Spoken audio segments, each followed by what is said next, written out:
3.1절이 우리 기독교인들에게 참 중요한 의미로 다가오는 이유가 있습니다. 1919년도 당시 우리 조선의 인구가 한 2천만 명 남짓했다고 그래요. 저 남쪽에서 백두산까지. 그런데 이 3.1 운동의 중심 세력이 바로 우리 그리스도인이었다는 것입니다. 이 점이 참 소중한 것입니다. 이 당시에 복음화율이 2%였다고 그래요. 그러니까 2천만 신자라고 하면 예수 믿는 사람들이 몇 명입니까? 2%니까 20만 명, 40만 명이지요. 40만 명. 2%니까 40만 명. 독립선언서에 서명한 33명 가운데 16명이 우리 믿는 사람들이었습니다. 참 대단하지요. 우리 믿음의 선진들은 당시 2%밖에 안 되는 믿음의 식구들이었지만 독립선언서 33명 중에 16명이 거기에 참여할 만큼 대단한 영향력을 끼쳤다는 것입니다. 그거 생각하면 우리 그리스도인들이 자부심을 느낄 필요가 있을 것입니다. 아쉬운 것은 지금은 복음화율이 그 2%보다 10배가 많은 20%를 넘나들고 있습니다. 대한민국의 우리 남한 땅에 5,800만 인구 중에 20%가 믿는 사람들입니다. 그런데 우리 믿는 사람들이 사회를 향한 영향력은 얼마나 될까? 이거 생각하면 좀 부끄럽고 좀 죄송하다는 그런 마음을 갖게 되는 것이지요.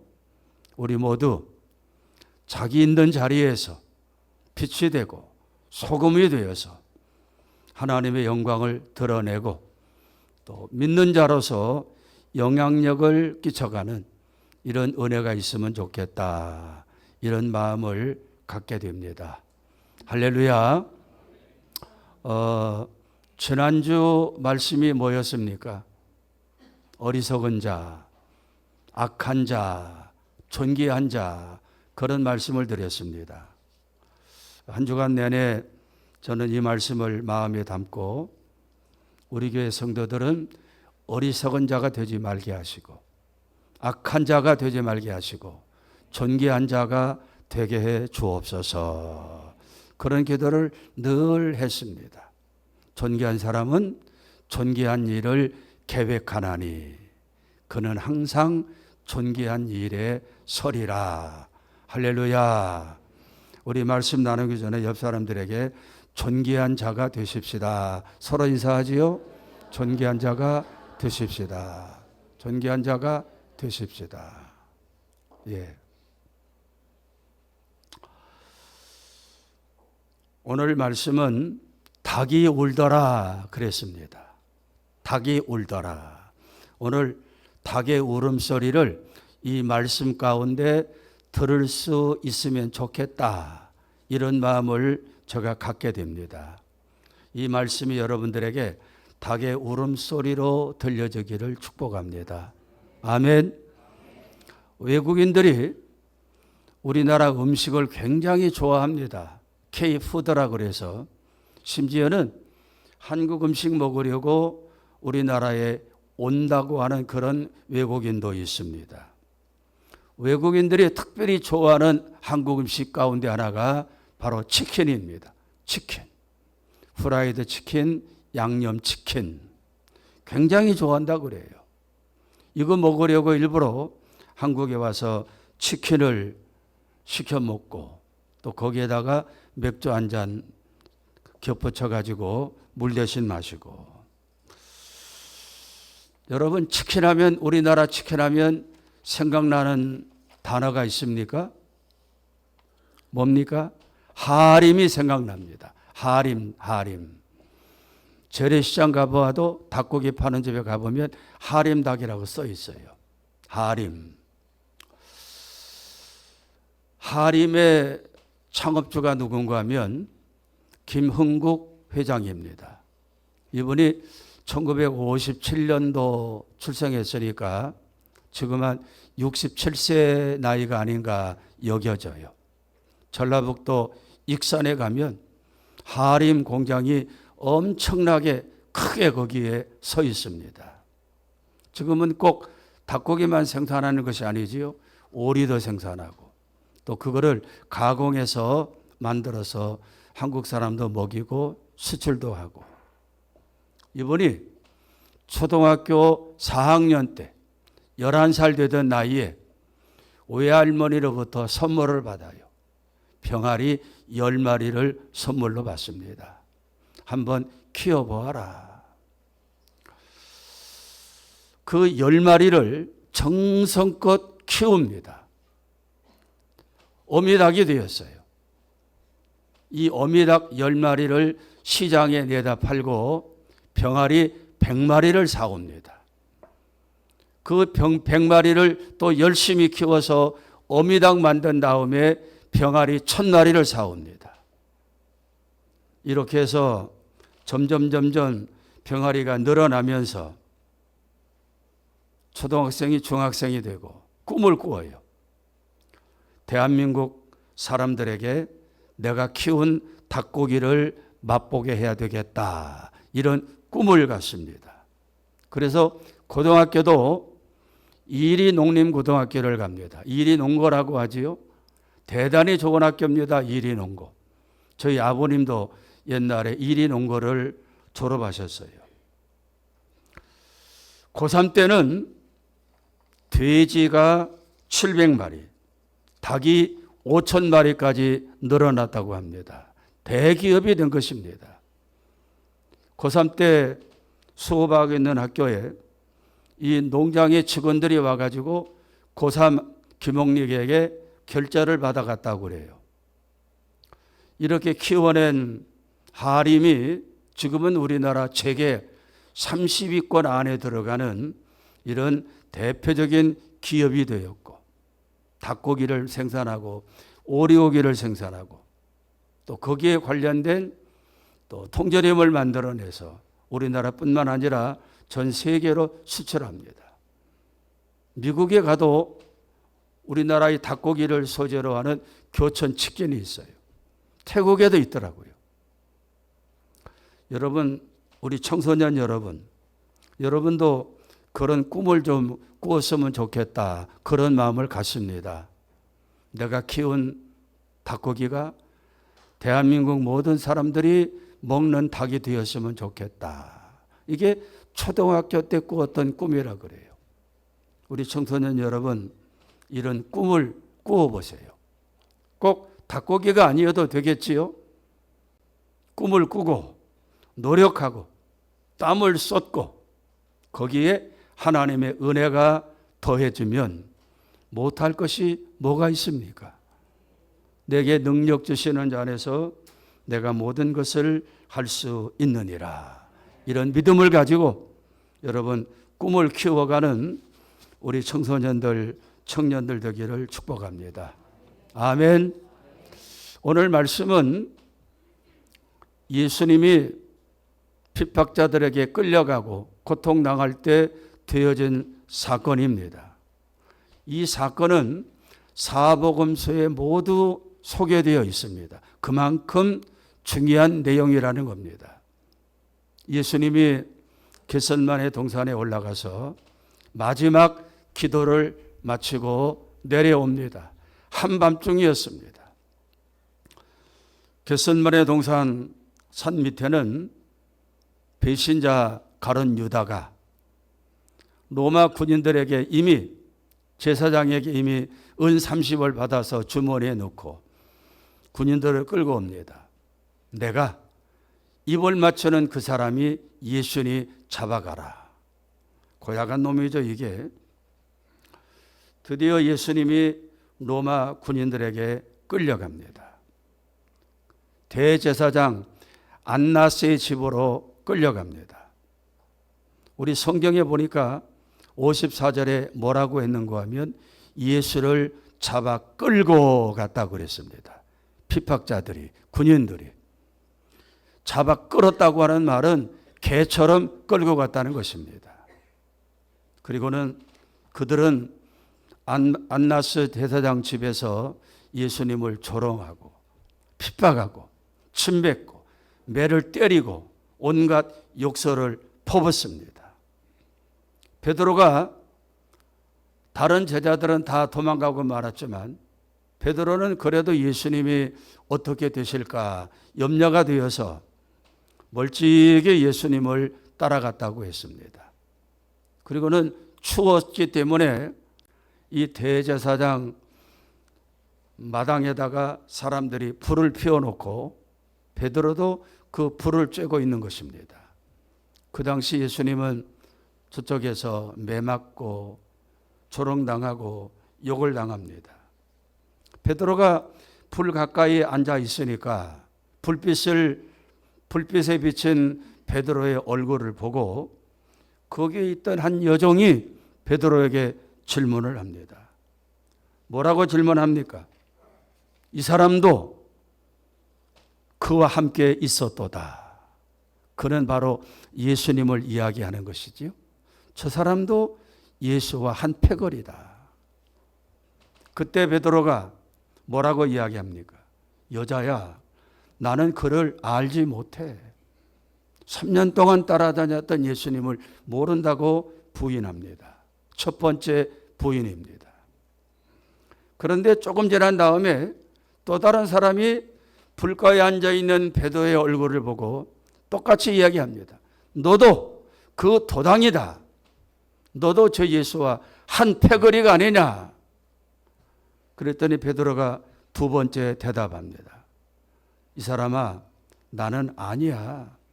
나는 저 사람 예수를 알지 못해. 그리고는 1시간쯤 지났습니다. 밤이 점점 깊어가고 예수님의 신음소리가 들립니다. 때리는 소리도 들려요. 욕하는 소리도 들립니다. 그 모습을 다 듣고 지켜보면서 베드로가 불을 쬐고 있습니다. 그때 또 다른 사람이 베드로를 보면서 59절에 뭐라고 이야기합니까? 내가 장담한다. 이 사람은 갈릴리 사람이고 참으로 저 예수와 함께 있었다. 이때 베드로가 세 번째 부인합니다. 성경 60절에는 그렇게 나와 있죠. 이 사람아, 나는 네가 하는 말이 무슨 말인지 모르겠어. 나는 저 예수를 몰라. 그런데 이 말씀을 기록하고 있는 마태복음 26장 74절에는 이렇게 되어 있습니다. 베드로가 저주하며 맹세하며 이르되 나는 그 사람 예수를 알지 못해. 내가 저주받아도 괜찮아. 거짓말이 아니야. 나는 정말 맹세할 수 있어. 나는 예수가 누군지 몰라. 세 번째 모른다고 부인합니다.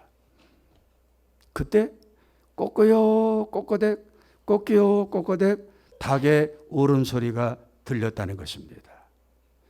60절에 그랬지요. 때에 닭이 곧 울더라. 베드로는 그날 밤 한 2시간 사이에 3번씩 예수님을 모른다고 부인했습니다. 어찌 보면 자기가 3년 동안 따라다녔던 그 예수님이 가장 힘든 시간을 보내고 있습니다. 가장 어려운 시간을 보내고 있습니다. 그 시간에 주님께 다가가서 주님 힘드시지요. 얼마나 아프십니까?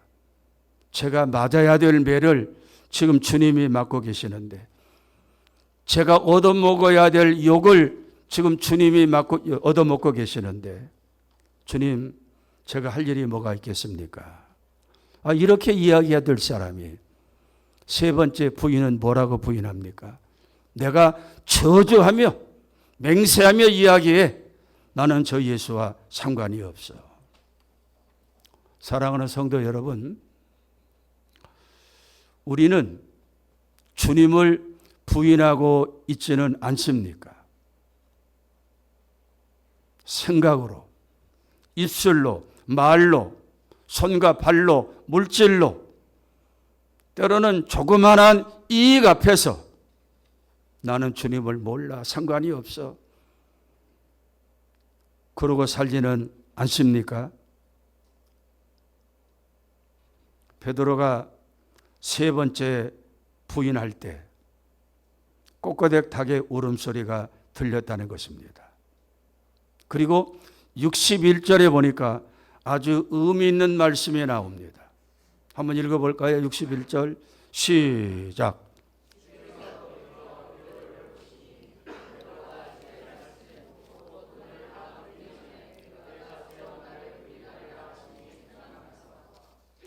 여기 중요한 말씀이 나오지요. 주님의 눈빛과 베드로의 눈빛이 마주쳤다는 것입니다. 멀찍이 마주쳤겠지요. 닭의 울음소리가 들렸다는 것입니다. 주님의 눈빛과 닭의 울음소리를 듣는 순간 서너 시간 전에 주님으로부터 받은 이야기가 생각이 납니다. 마태복음 26장 34절이지요. 예수께서 이르시되 내가 진실로 너에게 충고한다. 진실로가 붙어요. 그냥 너에게 충고한다가 아닙니다. 내가 진실로 너에게 충고한다. 오늘 밤 닭 울기 전에 네가 3번 나를 부인할 것이다. 그리고 35절에 베드로가 대답하지요. 베드로가 이르되 주님, 내가 주님과 함께 죽을지언정 주님을 부인하지 않겠습니다. 했던 대화가 생각이 나는 것입니다. 초저녁 만찬 자리에서 주님이 베드로에게 하신 말씀입니다. 베드로야, 내 말을 귀담아 들어. 내 말을 귀담아 들어. 네가 오늘 나를 3번 모른다고 부인할 것이야. 베드로가 즉답을 하지요. 아닙니다, 주님. 무슨 말씀입니까? 주님이 죽으시는 자리에 저도 갈 것입니다. 제가 어떻게 주님을 배반합니까? 이런 이야기 했던 것이 기억에 나는 것입니다. 얼떨결에 3번씩이나 주님을 모른다고 부인했지만 베드로의 마음이 착잡합니다. 괴롭습니다. 외로움이 밀려와요. 내 꼴이 이게 뭔가? 내가 왜 그런 말을 했나? 주님의 눈빛 그리고 닭의 울음소리에 베드로가 무너지는 것입니다. 너무나 부끄러워요. 누가 자기를 쳐다보는 것 같습니다. 창피하고 부끄럽고 주님께 죄송하고, 더군다나 자기는 따뜻한 불을 쪼이며 지금 그러고 있는데 예수님은 저쪽에서 매를 맞고 욕설이 다 자기 귀에 들리게끔 욕을 얻어먹고 조롱당하고 희롱당하고 있는데 나는 저주하며 이야기한다. 예수를 몰라 했던 자기의 꼬라지가 너무나 초라하고 부끄러운 것입니다. 그런데 주님이 돌아보시면서 자기를 쳐다보는데 자기 눈과 마주쳤어요. 너무나 어리석고 부끄럽습니다. 예수님의 그 눈빛은 책망하고 꾸짖는 눈빛이 아니었습니다. 베드로야, 왜 그랬니? 내가 너에게 주의를 주었잖아. 진실로 이야기했잖아. 이놈아, 왜 그랬어? 응? 차라리 이렇게 꾸짖는 눈빛이었다고 하면 덜 부끄러웠을 것 같아요. 그런데 주님의 눈빛은 그게 아니었습니다. 베드로를 바라보시는 예수님의 눈빛은 긍휼히 여기시는 눈빛이었고 사랑의 눈빛이었고 안타까움이 가득한 눈빛이었습니다.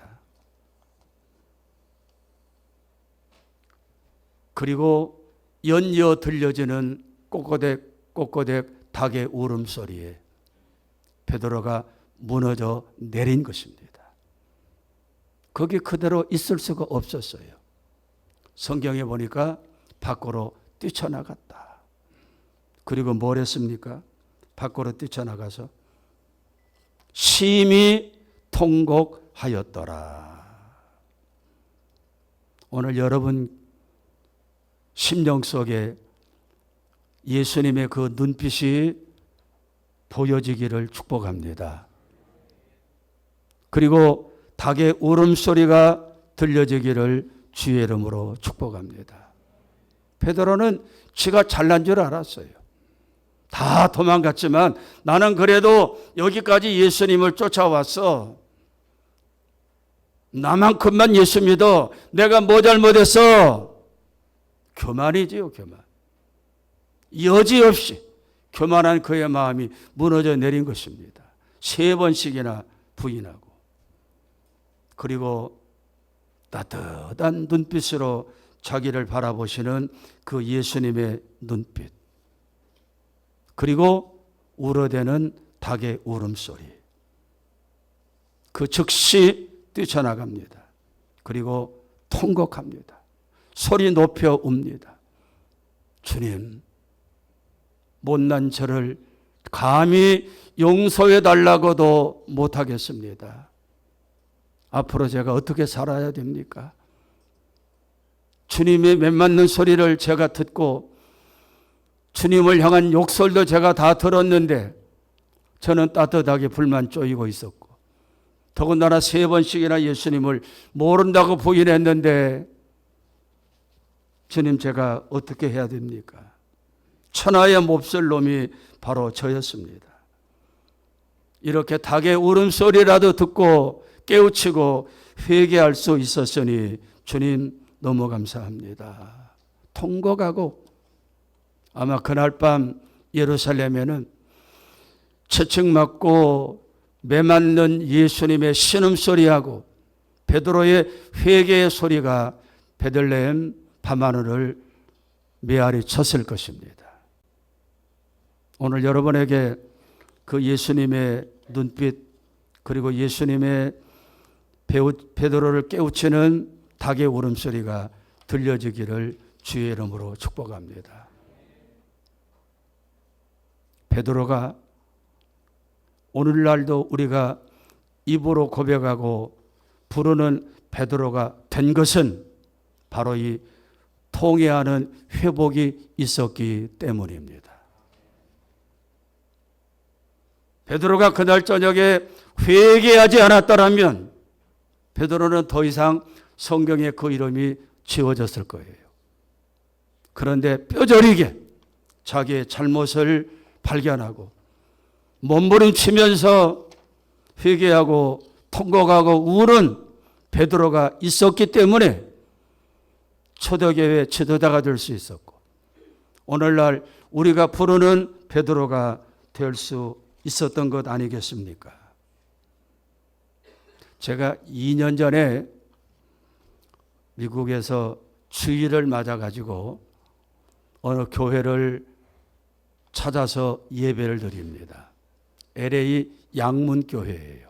한인타운에 있는 양문교회인데 교회당에 들어가니까 놀라웠게도 강단 저 한쪽 구석에 닭이 한 마리 있습니다. 나무로 만든 것 같아요. 색칠도 잘했습니다. 수탉입니다.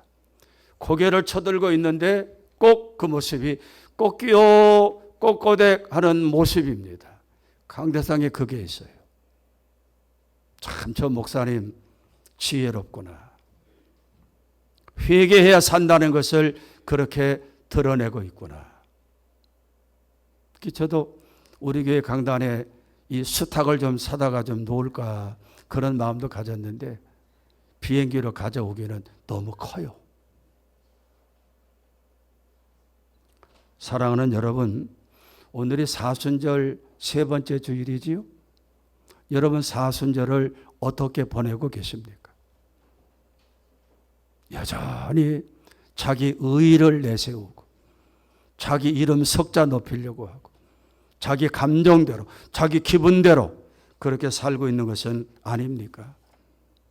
사순절은 회개의 기간이에요. 절제의 기간입니다. 아까 말씀드린 대로 그날 저녁 베드로의 회개가 없었다면 그 뒤 베드로는 없는 것입니다. 회개는 새로운 시작의 출발점입니다. 다윗이 하나님 마음이 합한 자다 이런 소리를 듣고 오늘까지 다윗을 이스라엘 민족의 성군이고 그의 후손에서 예수 그리스도가 나올 수 있었던 것은 그에게 회개가 있었기 때문입니다. 다윗은 간음죄를 저지른 사람입니다. 살인 방조죄, 살인 교사죄 저지른 사람이에요.